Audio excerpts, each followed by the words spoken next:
Hi, I'm James Taylor. And I'm Alison Burns. And together we are the Ethical Futurists. Now, you're listening to the Ethical Futurist podcast, where we dive into the world of sustainability, ethics, and why these ideas today are more important than ever before.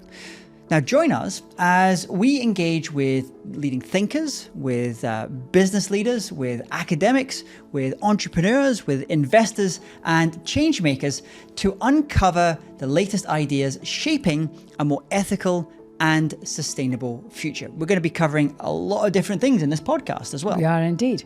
From sustainability, innovation to future trends and ESG.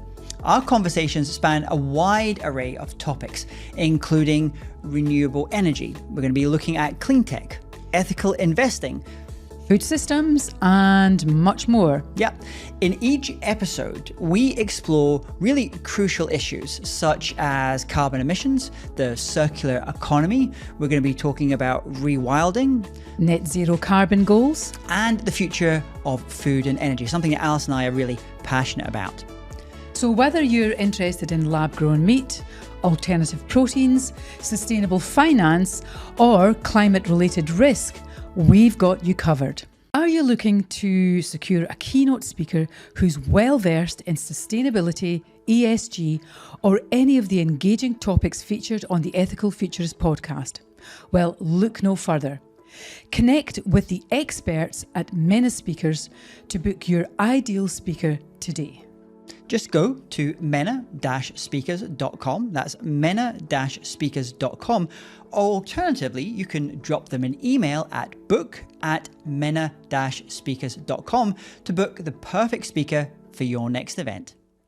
David Auriau is the CEO and co-founder of Positive Zero, a company providing decarbonisation as a service to help industries, businesses and communities reduce their operating costs and slash their carbon emissions. Previously, David held senior positions at Alstom Power and was a strategy consultant at Oliver Wyman in their manufacturing, transportation, and energy group. He also led business development for Mubadala investment company in the MENA region.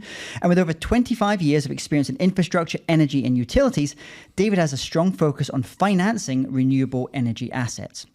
He holds a Master's of Science in Electrical and Mechanical Engineering and an MBA from INSEAD. David, welcome to the Ethical Futurist podcast. Welcome. Thank you. Thank you for having me. So share with us, what's got your focus just now? What's going on in your world at the moment?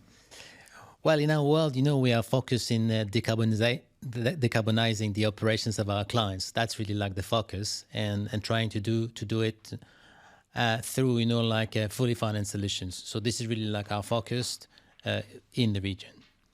And you have these different kind of pillars, I guess, to your business as well, in terms of the kind of things that you do. That is true. I mean, we've positioned our business around three verticals. The first one is generation, and more than generation, this is distributed generation, which includes solar rooftop, solar carport, hybrid or off-grid solutions, or storage. And those solutions are producing on-site, basically, so as opposed to utility scale. So that's the first vertical. The second vertical is called efficiency, and efficiency is how to make the best use of what we have, how to reduce the consumption. And today we believe that we have the ability, the technology, and the know-how to reduce by 30% the consumption of any buildings of any type. So that's what we do in energy efficiency, trying through capital deployment to try to reduce the demand. The last vertical is called clean mobility. This is the last addition. And this one is around, electrifying fleets. So helping our clients to turn electric. And again, the decarbonization of the transportation sector is primarily a power game. First, the complexity is not to buy an electrical car, it's basically to charge it. So here it's like, this is where we come into the play. And then we help our clients to first, design charging solutions and finance them. And then in addition, to help them sometimes, to finance a fleet. And that seems to be one of the things that your position in the market is taking what we often think as a capital expenditure and making it into an operational and just helping companies make that transition. That is true. I mean, like what we do all across is as a service. So what as a service means, means that there's no upfront cost for the clients. So we actually front the investment. So we are, if I want to say, a big balance sheet. So we everything we do needs to be fully financed. Number two, it is we are based on output. That means that everything we do, we need to know we're performance based. So for instance, for solar, it is based on kilowatt hour. For efficiency, it could be based on kilowatt hour, but it could be based also on a quantity of chilled water that we deliver to a building. And then for mobility, it could be on miles, per miles, or even maybe like per kilowatt hour for the charging infrastructure. And the last part of as a service model is that we are very connected. So digitalization is really a big part of what we do. Yeah. So considering your top 3 accomplishments in your role as CEO at Positive Zero, what do you think they are to date? Well, I mean, so first, we are entrepreneurs, so we've created this company from zero. So I'm one of the 2 co-founders. And so if I look at the long journey over the years, what are the 3 main accomplishments? The first one would be the positioning. It's also always great to have the feel that we are at the right place, at the right moment. And I think the positioning of the company is basically what we did right, I think, at the very beginning. So I think we've established this decarbonization as a service model quite early on to help our clients, as we said, to reduce their operating costs and to slash their carbon emissions by 70%. So the thing is here, we've been showing from very early on our very strong commitment to reducing environmental impact and promote sustainable energy use. The second accomplishment for me is really the expansion and the leadership in renewable energy. So Positive Zero has become a leader in these distributed energy resources that encompass, all of what we do. Today, with more than 200 clients, 200 megawatts in operations, and a presence in 4 countries, UAE, Saudi, Bahrain, and Oman, we are the front runner in this field by far. And we provide various sustainable energy solutions under a one-stop shop approach, which I think is also unique, showing the role in transforming the energy landscape in the Middle East that we want to play. The second one is, of course, strategic partnership and growth. The recent $400 million investment from Blackrock is really like a big achievement for us and underscores the significant growth and potential of our company. This partnership, of course, validates our business model, but also enable us, to further expand and innovate. So this is also a great achievement for us. Now, you're talking about really this great expansion we're seeing just now in kind of sustainable finance, and your company is at the vanguard of that here in the region. Paint a picture for us. Who is an ideal client, or the kind of clients often kind of come to you? Where are they in their sustainability journey? What are they looking to achieve? Well, there's no one answer to that question. So first, we focus on commercial and industrial clients primarily, if not only. So all of our clients come from various sectors. They have they're from on various, I would say, size. So if I were to mention some of our clients, it ranges from DP World, Emirates, Nahil, and some other smaller companies in other fields, like in the logistics business, in the retail business. Landmark Group is one of our big clients, for instance. So I think that we don't have one particular type of clients that we focused on. It's a broad, range of clients that want to decarbonize their operations, and for that, this is across sectors. So, to come back to the questions, the ideal client for us is someone who has a sustainability agenda, someone who has already went through the efforts of understanding of what sustainability could bring in his business and what value it can create. So this enables us, to skip, this education process that we need to do. So that's number one. Number two, of course, we are financiers. So for us, we're acting as a bank. So ideal clients are people that are financially very strong. So, for instance, DP World, having a credit rating, is an ideal client. But actually, we've developed our own credit metrics so that we are able to onboard even clients that don't have, necessarily, the size or the credibility, financial credibility of DP World. And and last, of course, we want to make sure that we deal with clients that understand the nature of our business. It's very new to them, to embark into a journey like us. So what we do, we finance infrastructure, if you wish, so our contracts are 10, 15, 20 years. For most of our clients, the longest contract they've ever signed was maybe 6 months or 1 year. So, we wish to, of course, to make sure that we have clients that are ready to embrace the complexity, which there is always a complexity in anything we do. So the complexity of embarking into a long-term agreement. And but more and more clients actually have no problem with that, and they can get support from third parties, to do so. It's interesting. Alison and I, we speak to a lot of different industries, different types of companies, and often we're there as part of that, helping the education piece and talking about that, the why, and giving examples of how different companies are decarbonising in different ways. But the thing that often gets stuck is the data piece. Often they're not collecting any data, so they don't know in terms of benchmarking. And we've had some other guests on the show that talk about that. And then the plan, the action. How do we achieve this vision, these goals, these numbers? Here in this region, you have a lot of large family businesses who. One of the good things about those businesses, they have slightly longer time frames that they're thinking from a strategic standpoint. Does that benefit a company like yours in terms of these kind of companies being open to having that longer time frame and not just being so focused on kind of quarter to quarter? Yes. So we talked about two things here. And first, you talked about data. And second, about long-term perspective. So data, what we see,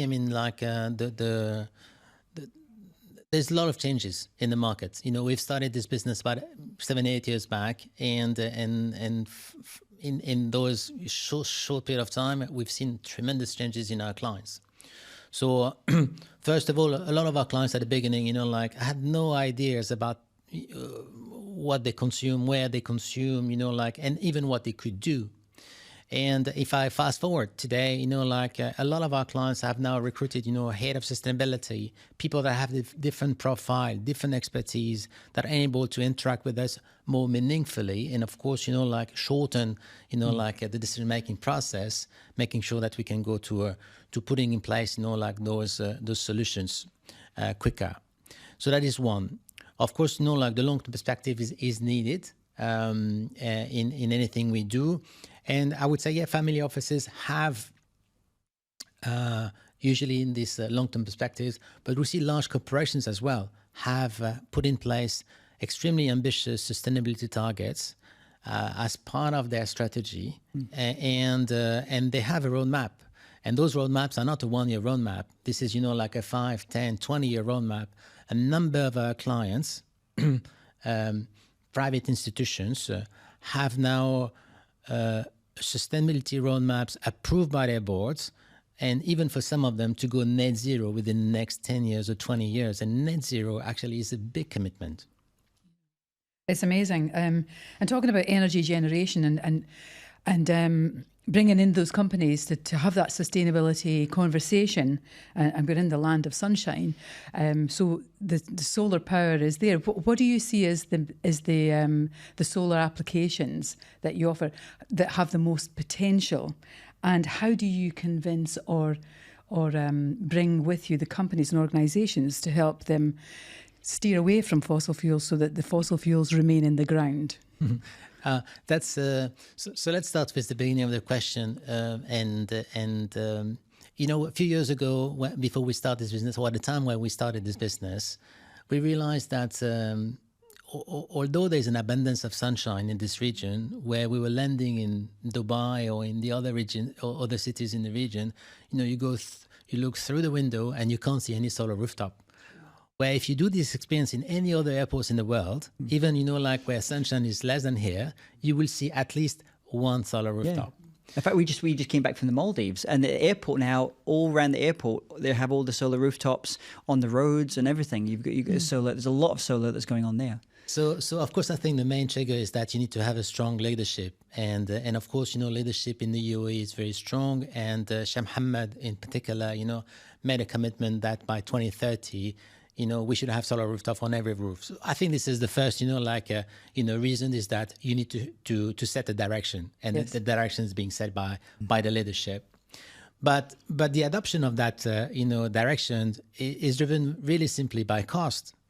If we were more expensive than what they have currently, we wouldn't be able actually to offer what we do. So I think that the main driver for all of our clients all across is one, cost, and then sustainability. So you mentioned this kind of idea of leadership, and it is different here in this part of the world because you do have Vision 2030, Vision 2040. There's all the different kind of visions. So you have that from the top. One of the parts of certainly the vision here in the UAE is in places like Abu Dhabi, where they're investing heavily in artificial intelligence. You've got Falcon, these new AI training models and different things happening here. But AI, the data centers that run them require huge amounts of cooling. So one of the things that your company also does is cooling as a service. So I'd love to know a bit more about that and where you see the potential for that technology. And thank you for asking the question. We believe cooling as a service. We were the very first people to bring that concept into the region. And I think today we are probably the first people to have system in operations using this model. So let's try to dissect what cooling as a service is all about. So here, if you look at the UAE, for instance, you have basically two markets or two segments of the market. The first one is district cooling. So district cooling is basically a big cooling plant which provide chilled water to a district, to a number of buildings at the same time. So here, you have, investors that, finance and build and operate big district cooling plants and provide chilled water over the long run. And, the building owners, are entering into a long-term cooling service agreement, committing to buy cooling water for the next 25 or 30 years at a certain tariff. So that's, district cooling. And then, and this represents about 20% of the market in the UAE. And 80% of the market is the people that are not connected to district cooling, that will never be connected to district cooling because, buildings are in place and it will be, too onerous probably to build, district cooling for them. And this is a big market that we're trying to address. We focus on that market. How for the first time we can tell or we can offer to those building owners the possibility of having their cooling assets financed by a third party. So if you look at, the similarities with district cooling is like a third party finance the plant, enter into a long-term agreement with a customer based on a certain tariff structure. So here is the same. So we go to the building owners and we tell them don't allocate any capital to your cooling assets. We're going to do it on your behalf. In return, you will enter into a long-term agreement with us, usually 15-year cooling service agreement, in which we agree at the outset for the tariff. And the tariff is basically, a capacity charge and then a consumption charge in a very similar fashion that you will have for district cooling. And then, here we align, the interest of all the parties. Here, I will not necessarily choose, the cheapest equipment, to reduce the cost. I will look, at the equipment that brings the maximum value over the next 15 years. So usually, basically, my capex, will be higher than the capex that they would have spent themselves because they would have a shorter, a perspective. Yeah. So here, same, for the operations, we operate those assets ourselves. So of course, if I don't operate, I can't sell chilled water. If I don't sell chilled water, it impacts my revenues. So my alignment to provide a service in a seamless way is higher than if I were just a service provider. And then if it doesn't work, then I can come the day after or the week after. It doesn't really matter. So here, it's an alignment between all of the parties, making sure that the clients one, doesn't have to allocate capital. Second, can save money. It must be cheaper than what they have. And for us, it's making sure that we can operate, as efficiently as possible those assets so that we can generate a return on investment and maybe more. Amazing. It sounds complex, but the engineer in me wants to ask more questions, but I think we'd need another half a day for that to see how it actually operates. Actually, maybe it sounds complex, but we believe this is, energy efficiency is by far, the biggest market we operate in. Mm-hmm. Why? Because everything is inefficient around us. Yeah, and nothing has been built efficiently because there is no incentive to build efficiently. Yeah, sure. So the thing is this should be the biggest market, and it is not. Yeah. And why it is not? Because we believe there's frictions in the system. Yeah. Frictions means that it is too complex. Yeah. When you talk to a client who has an expertise elsewhere, talking about energy efficiency is really based on engineering and complex systems and solutions, and calculations. And of course, this is complex for many clients. And this is probably one of the main reasons why the energy efficiency market is not as big as it should be. For us, cooling as a service is making it cheaper. Simpler, sorry. Simpler in the sense that we're telling them, you don't have to bother with that. You have to agree on a tariff with me. So in a very similar fashion that you have electricity coming to your house, you don't know how the power plant works. No. Here is the same. You don't need to know how the cooling asset works. This is our job. Perfect. But what you care is the tariff. Yes. So you secure and you hedge your risk for the next 15 years by agreeing a tariff with a third-party provider, us, and making sure that all of the rest, technicality, the operating risk, and everything is in the hands of someone else. So it may look or sounds complex, but from a business standpoint, it's a lot simpler for the clients who have today to handle everything from, taking the risk of the design risk, the construction risk, the operating risk, and the financial risk themselves. They are shifting everything away to us. And at the same time, they can hedge their risk for the next 15 years. So in practice, it's meant to be simpler. Yeah. Well, that's great because you take the complexity out of it so people don't have to worry. So that's your job. That's our job. Yeah, exactly. So what would you say is the hardest part of your job? So the hardest part of my job is to ensure speed and scale for our business. And again, to do so, I will come back to the point we've just discussed. If you want to make yourself, attractive and so that you can grow faster, you need to make it simpler, so that it's a no-brainer. It's so that's why we remove, the necessity to allocate capital. We remove, any risk, construction risk, operation risk. So we try, to make it, from a contractual standpoint, from a risk standpoint, as simple as possible, so that the adoption of what we do could go faster. So really, my main what keeps me awake at night, it's really how I can make it simpler and simpler, and even we aim to try to have one single contract all across for all of the verticals, and I hope we'll be able to achieve that. And so that means that whenever we have in place a contract with a client, there is no need to have a second contract for the second vertical and a third contract for the third vertical. We could have one contract used, for all of the different, solutions that we have to offer. And we believe that these simplifications of our models will enable us to grow faster and bigger. Great. Simplification is one of the hardest things. It's often not explored enough. Also, especially for lawyers. Especially for lawyers. So let's start, as we start to finish up here, quick fire questions for you. We would, if you were to leave our audience with one kind of idea, one kind of key takeaway that they should take from the kind of work you're doing and the kind of way that you're helping your clients, what would that idea be? Sure. I mean, as you told the audience, in the introduction, I come from the commercial power world.